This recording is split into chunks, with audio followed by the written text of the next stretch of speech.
Alright, welcome back to Nick Lenz's Comic Corner, classic less known classics.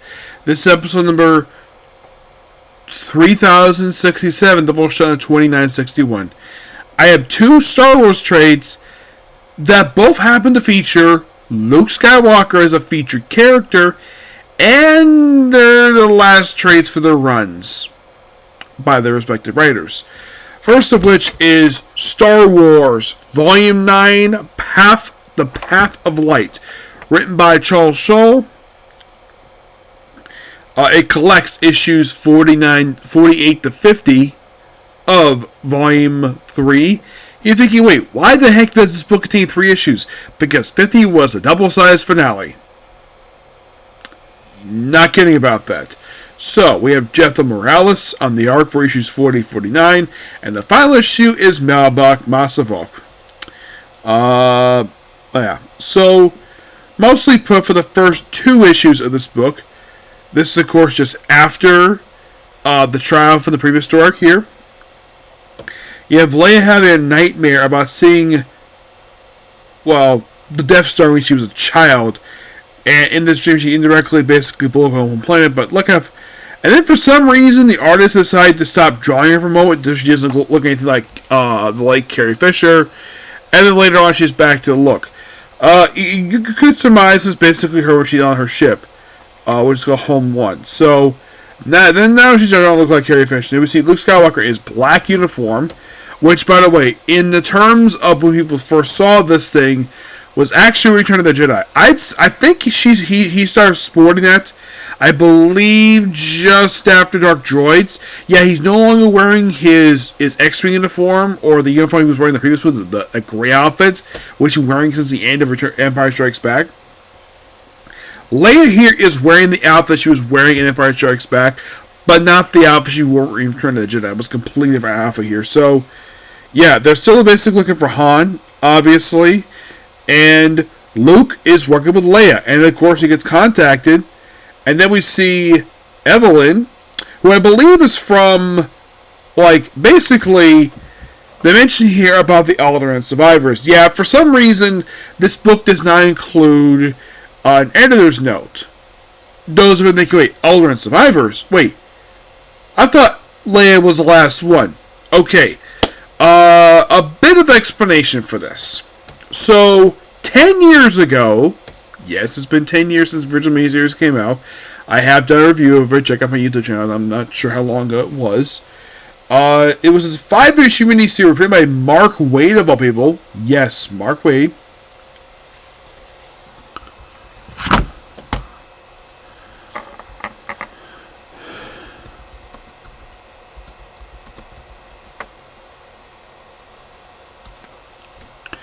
Which came out the same year as the previous volume for Star Wars and the first volume. Okay, so it came out, let's see. How long did I do? Oh my gosh, this was 9 years ago I did review this thing. Oh my gosh. Yeah, I'd say basically almost 10 years ago. I did this review of my old house. Yeah, I gotta look at pictures. So, it was simply put a 5-issue miniseries written by Mark Waid, written, drawn by Terry and Rachel, basically drawn by Terry Rachel Dobson. I believe it's one of the last books they did for several years, because at that point they switched to doing covers, and then they eventually did the interiors again. Basically, that was the only book out of the entire Star Wars line that picked up right where the original film left off. It is the only comic to do this. Because, here's the thing. You think, oh, what about the Chewbacca book that came out by Gary Duggan? That thing was a few months prior to, I think this came out like,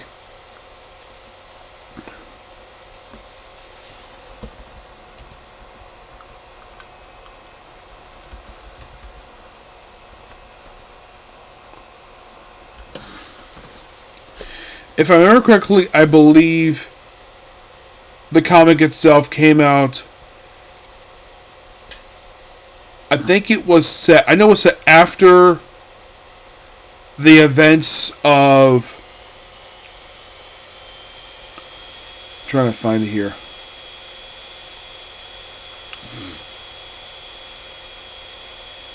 Because I remember the Chewbacca book. Yes, I do. Here it is. Came out. I think it came out just after Princess Leia miniseries wrapped up.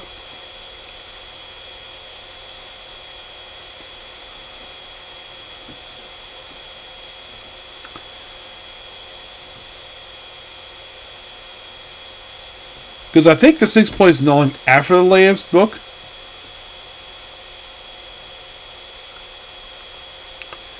And we can see exactly like where they said this is. Let's see. This is okay. So it's set directly after the events of New Hope. That's where this is take place. I'm like, that's interesting. So yeah, this is another book. I wouldn't say immediately afterwards. It says basically like directly after the events, which is interesting to say the least.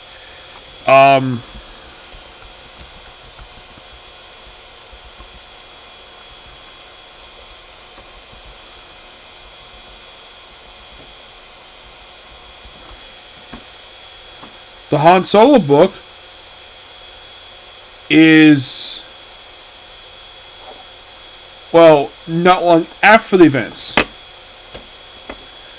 Yeah. So, this is, like I said, it's a follow-up to Princess Leia. Yes, it was the first miniseries, because then came Chewbacca afterwards. And I think next was Lando, and then eventually it was like Han Solo and all the other miniseries she had. Evelyn is from that miniseries, and she is here. There was one point that Leia, this would still be a princess, she gave the position up to somebody else who's another Alderaanian. And so here, supposedly, that we actually have like a follow-up to this, basically like, we find the Alderaanian survivors. They find one ship where everyone on board was dead, except Luke finds that, basically just feels that, yeah, she's dead. And it was all a trap set by, well, this woman, Zahara, which of course she is a protege of Tarkin. Yes, she initially appeared in the second story arc of this book. Oh yes, yes she did. You're like, what? Really?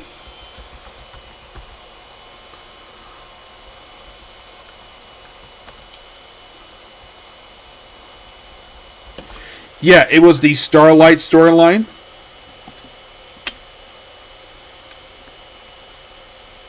Yeah, it was roughly put the, like,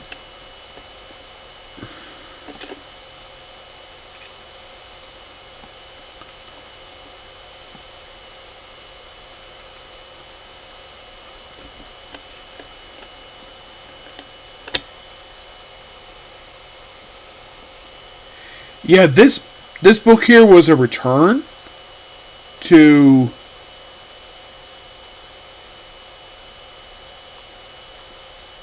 yeah, and then she got killed off the following issue. Mm-hmm.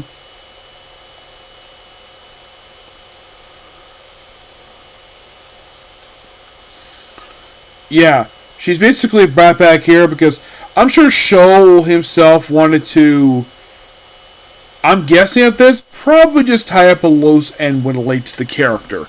So he figured, though, hey, bring her back for this book. And then, of course, she claimed, she killed all the Alderaanians. As a matter of fact, she really didn't. And she's working with these mercenaries. Luke does something really awesome that you never see ever do in movies. First, he's in an escape pod. And then, of course, in order to rescue Leia, he takes out his lightsaber and slices right through his own light pod. And she's like, seriously? It just floats over. Now you're thinking, seeing this, like, wait a minute. Leia did this too in the last Jedi, except she used the frickin' Force, and the effect looks so goofy at best. This is Luke being a badass. At least that one, this one here, at least it was close by. Unlike in the case of Last Jedi, where she was a bit further out. So they fight, and eventually, they just kind of deal with her. She has defeated her little fleet. Yeah, it turns out that, oh yeah, she also gets wounded in the shoulder. And then Evelyn shows up again wearing a similar coat that Poe Dameron would later wear. Yes. Oh, in case you're curious though, is Poe's parents in this book? Nope, they're not here. So, yeah, it turns out the other survivors are fine. She just killed one ship. And simply put, basically, like, the book ends where Leia's like, let's go get Han. Which is basically her having a holographic image of Jabba's palace, which means, yes, what came next was probably Return of the Jedi.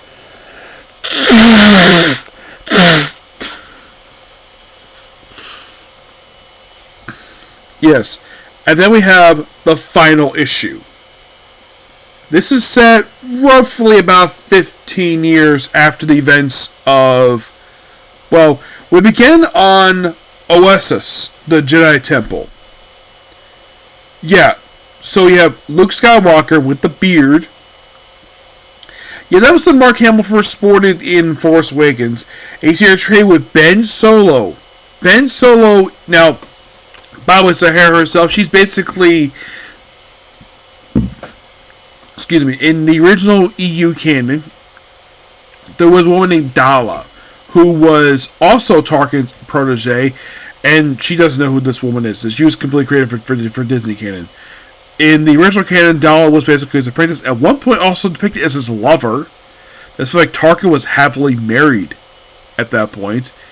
Yes, it was mentioned in Death Star book, which apparently was love set before the events. This, of course, we're in EU, where it's basically focusing on stormtroopers, and Tarkin's there too, where he's on the ship, and then he just, because he probably had heard that Dala was injured, so he just presses a button and just talks. So it's like, Doctor, prepare basically surgical suite 1 for an emergency surgery because Dala, you don't want to lose her because she was the first admiral in the Imperial Navy.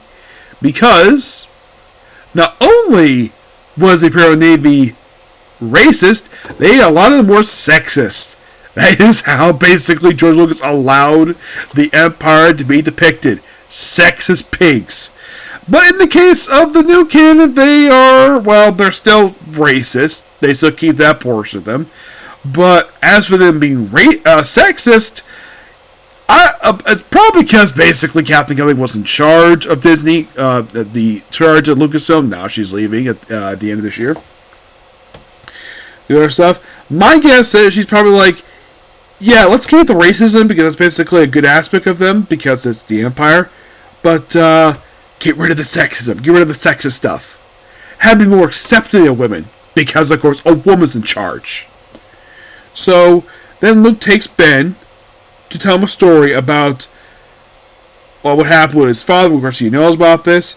Oh, by the way, he mentions in here the events of War of the Bounty Hunters, Crimson Dawn, Hidden Empire, Dark Droids, and all these crazy events all happened in a period of 1 year. Yes, this 50-issue comic book took place in a period of a year. So then we follow up with a previous story here where Luke goes back to this one planet. This was the second time we went here. And he falls into this, whatever this is, and talks to a Jedi for a bit. And yes, and then like meets the Alliance again, and that probably leads into what happens in Return of the Jedi, and then eventually they go back here once again after dealing with the remains of the Empire. Yeah, and then they get this cube, which apparently Chewbacca mentions. Basically, he really wants to liberate his family, which is basically something that they do in the second Aftermath novel written by Chuck Wendig, which he and Han proceed to liberate Kashyyyk by themselves.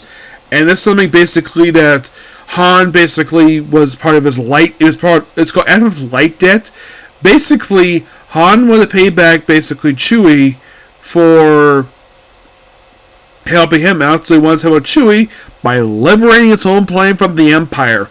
And this is actually kind of mentioned here. The whole thing of liberation here, that we have him wearing uniform, And by the way, we even have, get this, something you never seen in live action. We have Luke, Chewbacca, C-3PO, and Lando, of course, being informed, where they go to the planet Naboo. Yes, seriously.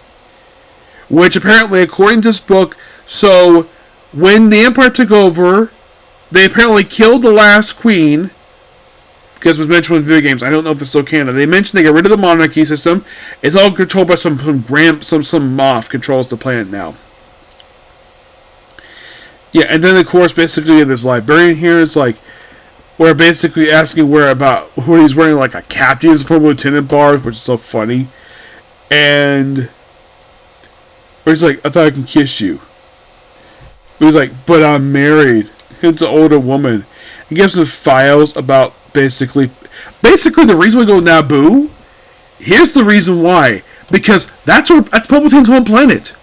Which was also a planet of Padme Amidala, Luke's mom. Which, yeah, that's later explained in the side book, where they have this whole thing, look around Kashyyyk, and of course you have Chewbacca being translated, and of course they find out about this cube, and then they go back to planet once again. Based on the uniforms here, this is probably just before they went to,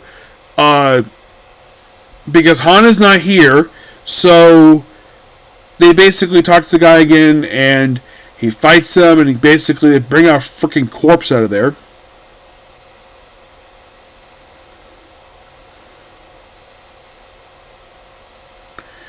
Yeah, it brings this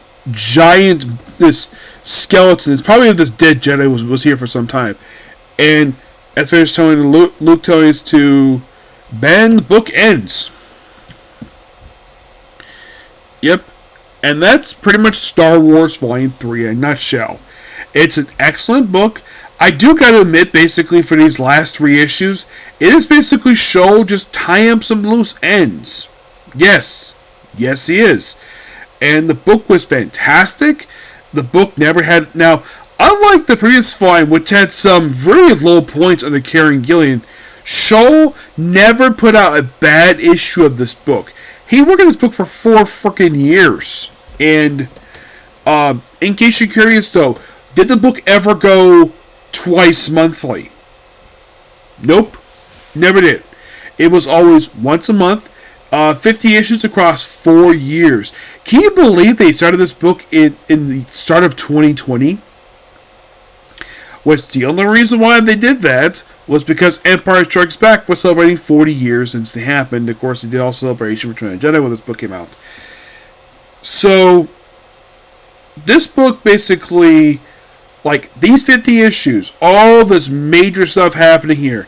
And unlike the previous volume, which had a cross between just 2 books, between Vader, first was between Vader and Star Wars, then eventually with Star Wars and Dr. Aphra, here it's basically the main miniseries, and then you have the 4 main ongoings, which is Star Wars, Darth Vader, Bounty Hunters, and Dr. Aphra, all having tie-in issues to what they're up to. Which is different. My guess is Charles Show is probably told to do that because that's the Marvel way of doing crossovers. Yes. But I love every issue. And here's a shocker for you for this 50-issue book. Did you know there was no annuals? Yeah, none. You're like, really? Yeah, this finally produced a single annual. And you're like, why the heck did I produce a single annual? Yeah, 50 issues, and notice it started. The first issue released on New Year's Day 2020. Yes, of course, was partially because of COVID. It was delayed by, oh my gosh, like after issue 4 came out for this volume, the next issue didn't come out until August. Yes, August. It wasn't like right away. They had waited quite a while for this book came back. Like about 4 months. Like about 6 months actually.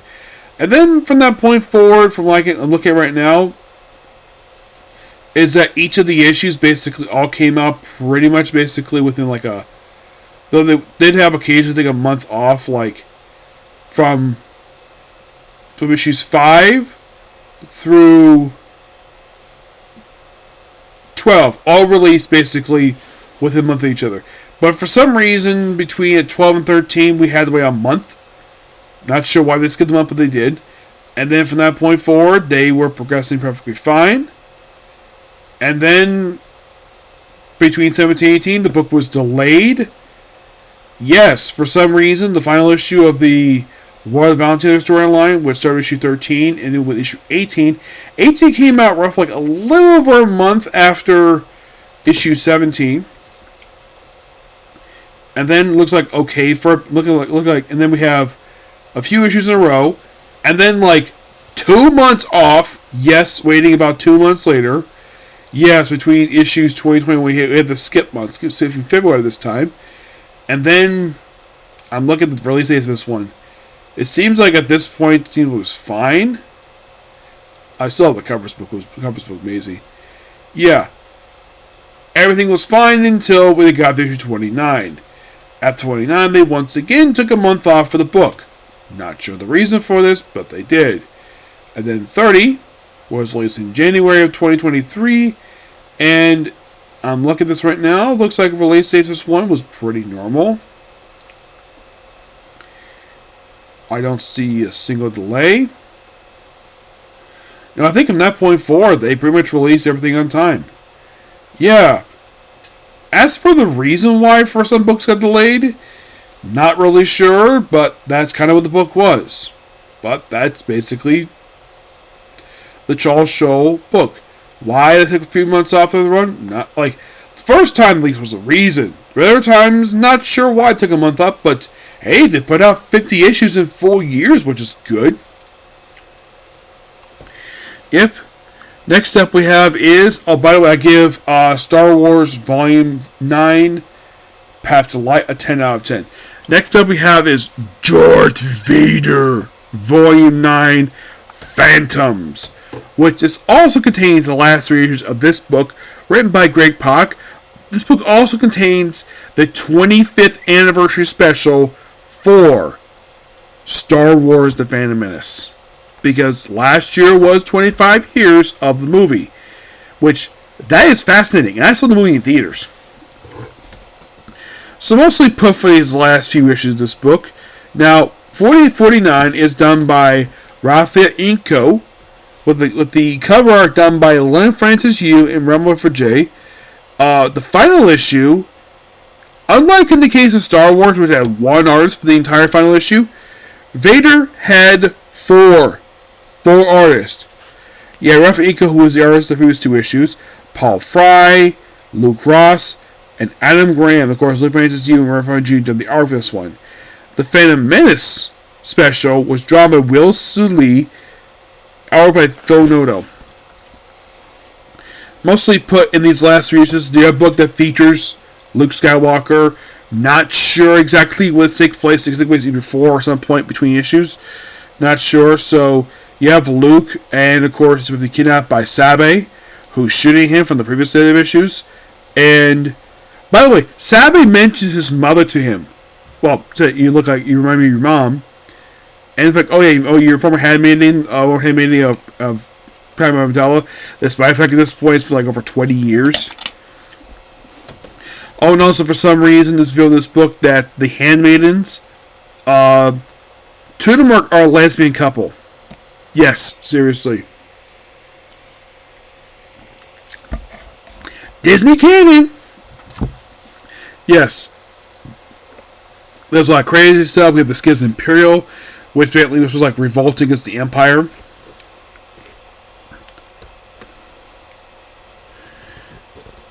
The mother, and I like the whole interaction between the 2 of them. Of course, she does not reveal what his mother's name is. She has not revealed that at all. Yeah, and then Vader gets basically crazy with this little staff he basically has. This is compared stuff in the previous issues, and we have this lieutenant work with him, and they kind of stop him, and of course the Mars Corps shows up. Yeah, they're basically characters exclusive to this book. And then, by the way, the ultimate issue, the title of this book is called Rule of Two, which is a nod to a rule established by Darth Bane.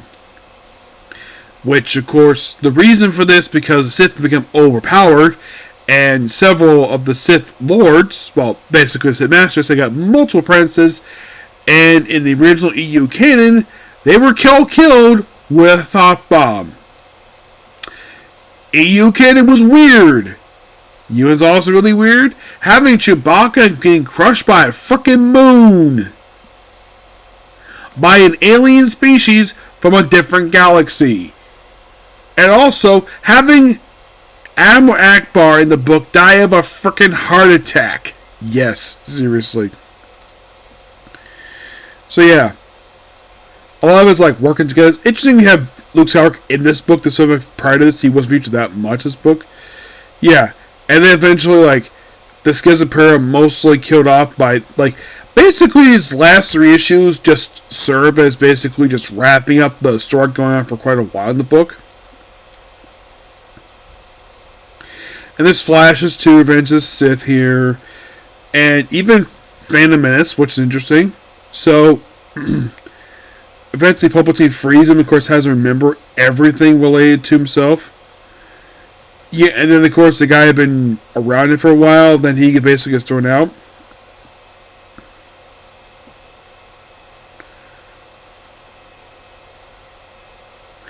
It's like, saying no choose, too much power. When Lord Vader lost control, who was the one strong enough to destroy the order? You, your eminence. Which is why I sent you Lord's last location. Pride, you too? You were Lord Vader's trusted leader. Which I am, Captain Crook. Luke. I'm even sure that he can fulfill his true destiny like all of us in service to the Empire. Ha ha ha! He chose that with no idea. Yeah.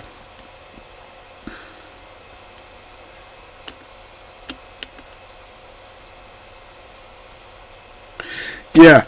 And of course, Vader is basically just in a different mood throughout this last issue. And then he just beats up this bounty working with him, and he just tosses him out.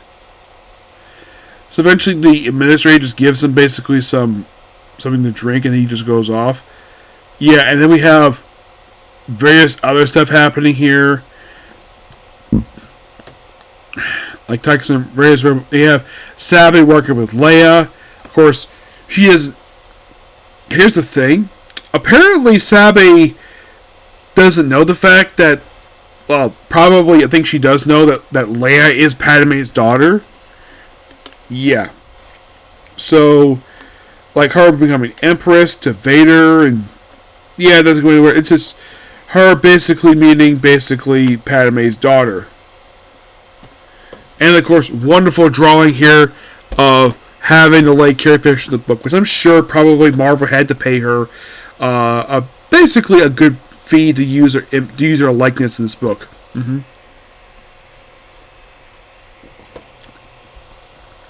You have stuff here with someone related to Grado, the guy who got killed in the first Star Wars movie release. It's like wrapping up a lot of loose ends with this book. And then we come to the 20th anniversary special, which this book, this is kind of weird. So we had this sort of dream sequence where Shmi Skywalker is saved by her son, who's got a yellow lightsaber, like he never had in the movies. Like, tells me back, and then we have kind of, in a way, how he got to where his current place is. Just a story of, yeah, it's just a story of Anakin's perspective. It's basically Van Minutes from Anakin's perspective prior to, like, everything told from him, and him then basically just going through like a lot of the beats for the Phantom Menace, which I love all the likenesses they have. Like the fact Jake Lloyd is drawn really well here, along with Liam Neeson and Ewan McGregor. Everything is all done really well here, and does it show what happened? Then of course they basically like they mention the whole thing. Apparently the whole thing with Anakin will free his mother in this sequence here. It's all a vision. And so, Black Melon. And we see 3PO here where he's incomplete. And like G was a Jedi. And that's the book in a nutshell. Another really good book. I have got to admit, Greg Pak did an excellent job with this book. Yeah, this book is awesome. Yes, another Star Wars book that never had a bad issue. Everything was built up really well. I actually bought some of the trades. Not every single person. Some I checked out from the library. Some I got on here. But this book was excellent. I never thought any issue was bad. Not really. I mean, I would say you got a tie between this, Star Wars, and Bounders as the 3 best books for Star Wars. And then you had Dr. Aphra just below that.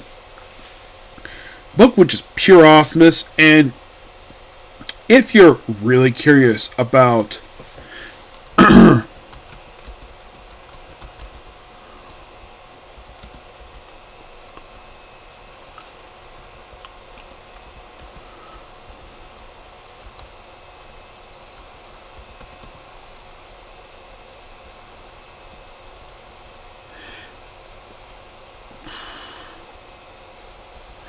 like, okay, so did the Darth Vader comic book, this one, did this one have any delays with it? Well, the first issue for this one was released in February. And it managed to release 2 issues, and the next issue come out until July. But looks like, I'm looking at basically the release date of this one, looks like when it returned, looks like it received pretty normally. Yeah, looking so far, yeah, this book never missed a month, unlike Star Wars did. Well, actually, there was a first miss here. Yeah, that was between issues 17 and 18. What's what Marvel doing that for? It's weird. Where, like, a little month later, not sure why, and then they make up for it to release 2 issues in the month of December, 18-19. And then pretty much basically they skip a month once again. We're skipping January. And then from issues 20 through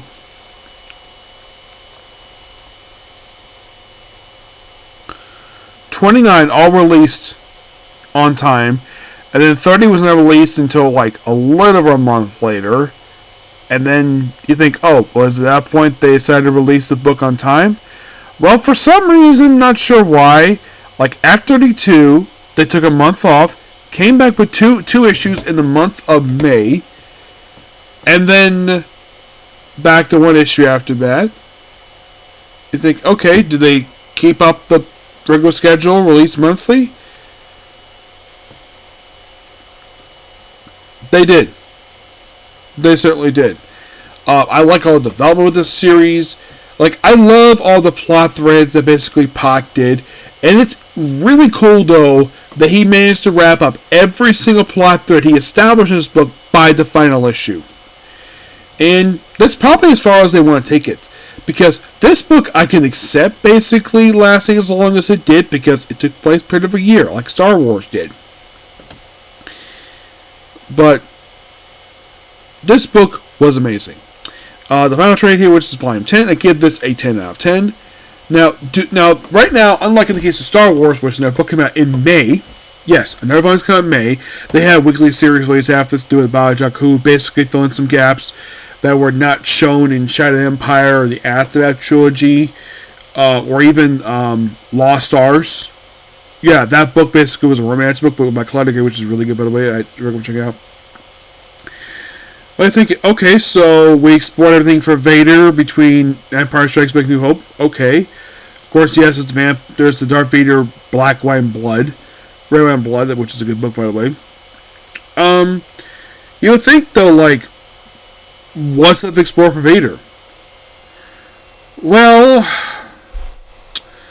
I would say if they did an Vader book, it would have to be set in 2 different time periods. It can't be the same time period as Star Wars, because that's long after Doubleshot. Like, well after even the events of Return of the Jedi. Like, roughly like barely a year afterwards. So that's long after Return of the Jedi.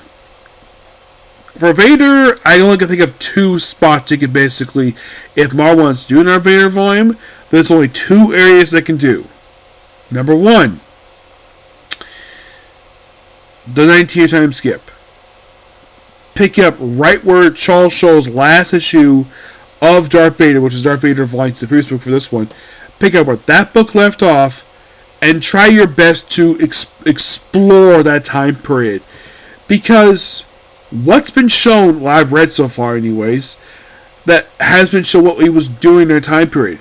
You have that one book, you have Rebels, you have, you have Rogue One, yes, that film. There is also Tarkin, Lords of Sith. I'm trying to think if there was anything else.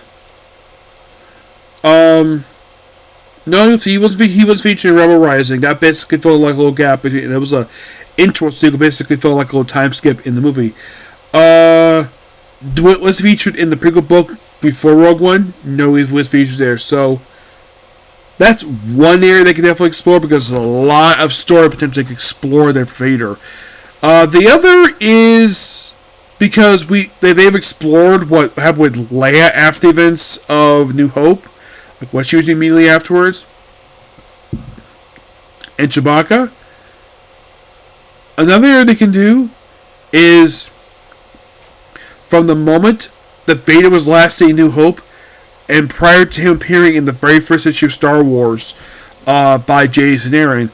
That's another area they can explore because these two areas, there's a good well of stories they can do there. Like some might be thinking like, oh, almost forgot. There is one other books basically featured besides basically Lord Sif and Tarkin during 19 time skip. The Thrawn trilogy. Yep, he's featured in that. Yeah, he's featured he's featured in book 1, where you have to read the book and see. He's featured in book 2 and featured in book 3.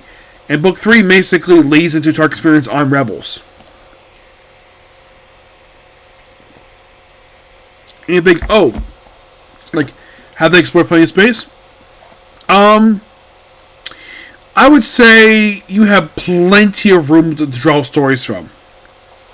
You can have basically some stories set between some of the stuff we've seen in our books, per se. I highlight down the rails to do that.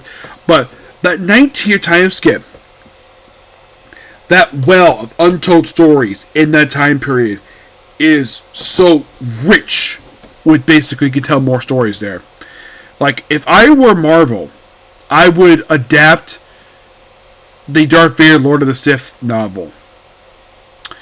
Because that's a really good book. By the way, that book was actually written by the guy who wrote the Tarkin book. Yes, he wrote that book and wrote Tarkin, John Jackson Miller. And he basically took a robot from that book and put him in Tarkin and made him canon. Because he didn't like the fact his book was a non-canon thanks to the but allegedly he probably didn't like it very much, so he basically put it in the Tarkin book. Which Tarkin book is awesome, by the way. I've read it. I think it was like the second or third book released on the new Star Wars line. And they just think, okay, what about the High Republic stuff? Who cares about High Republic stuff? It's, with the exception of one issue Charles Shaw wrote, the Calvin Scott issues are just okay or just not interesting. Yeah, the real meat is basically Star Wars, Vader, Bounty Hunters, Dr. Aphra. High Republic is people who basically like all the crappy Star Wars, all the really bad Star Wars stuff. Or people who like the Acolyte. Yeah. So, that is pretty much a particular view. Please be sure to like, comment, subscribe, notification, do that like button. Well, before this video, I found out today that at the end of this month, my local library system will no longer be supporting Apola. So at least I still have these. I should probably get these in before the end of the month. Because by March 31st, they say that this is a cost-cutting measure. They're not going to support this for some reason. Not sure why, but that's what they want to do here.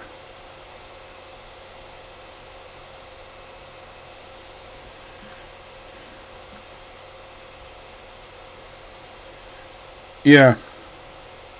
They say the streaming service. I'm like, I'm not streaming anything. I'm just basically going to check out books here. Yeah. But I'm going to here. I've been doing this for 40 minutes now. I got other stuff to do, okay? But see you in the next video. Bye.